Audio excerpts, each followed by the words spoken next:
تفسیر القرآن آج کا سبق سورہ یوسف آیت نمبر 1 سے 5 تک۔ اعوذ باللہ من الشیطان الرجیم، بسم اللہ الرحمن الرحیم۔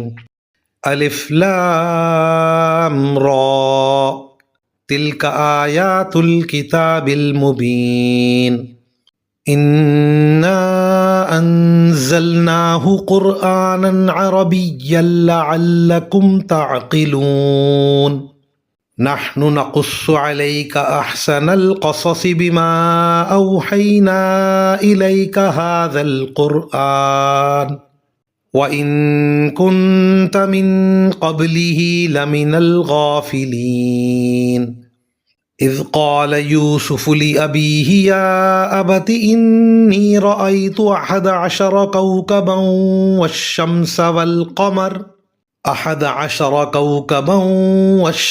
وَالْقَمَرَ رَأَيْتُهُمْ لِي سَاجِدِينَ قال يا بني لا تقصص رؤياك على إخوتك فيكيدوا لك كيدا إن الشيطان للإنسان عدو مبين۔ ترجمہ: الف لام را، یہ اس کتاب کی آیتیں ہیں جو حق واضح کرنے والی ہے۔ ہم نے اس کو ایسا قرآن بنا کر اتارا ہے جو عربی زبان میں ہے تاکہ تم سمجھ سکو۔ اے پیغمبر، ہم نے تم پر یہ قرآن جو وحی کے ذریعے بھیجا ہے، اس کے ذریعے ہم تمہیں ایک بہترین واقعہ سناتے ہیں، جبکہ تم اس سے پہلے اس واقعے سے بالکل بے خبر تھے۔ یہ اس وقت کی بات ہے جب یوسف نے اپنے والد یعقوب علیہ السلام سے کہا تھا کہ ابا جان، میں نے خواب میں 11 ستاروں اور سورج اور چاند کو دیکھا ہے۔ میں نے دیکھا ہے کہ یہ سب مجھے سجدہ کر رہے ہیں۔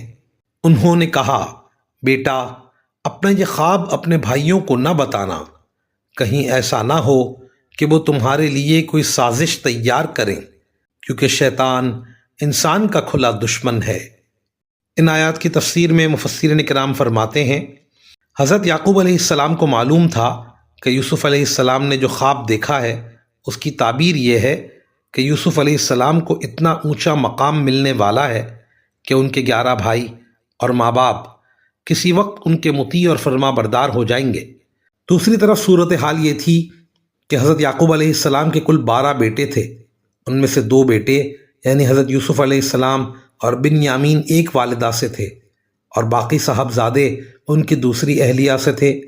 حضرت یعقوب علیہ السلام کو اندیشہ ہوا کہ دوسرے سوتیلے بھائیوں کو اس خواب کی وجہ سے حسد نہ ہو اور وہ شیطان کے بہکائے میں آ کر یوسف علیہ السلام کے خلاف کوئی کارروائی نہ کر بیٹھیں۔ وآخر دعوانا ان الحمد للہ رب العالمین۔